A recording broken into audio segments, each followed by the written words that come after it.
Hello and welcome. In today's episode, we're diving into a new era of CI/CD, one designed for agentic AI. If you're an engineering leader, you know the Flaky test is the silent tax on velocity. But in 2026, flakiness is no longer a nuisance. It's a feature. Why? Because AI agents are probabilistic, not deterministic. And traditional CI/CD pipelines can't handle that. Standard tools like Selenium or JUnit assume determinism.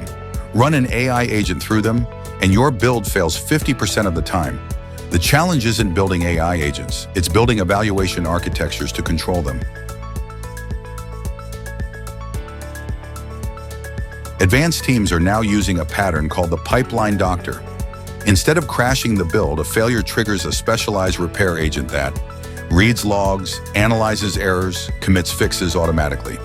For example, the tester, our autonomous QA platform, can detect a broken test, analyze the DOM, rewrite the selector, and rerun the test, all without human intervention.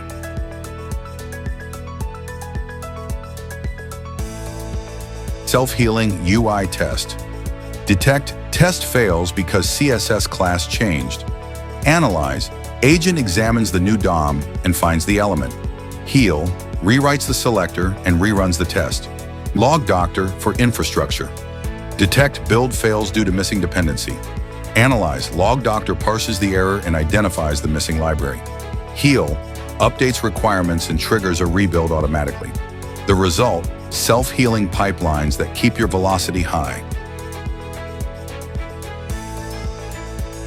Judge scores, builds passively to create a golden dataset. Judge becomes a blocking gate for low-confidence outputs.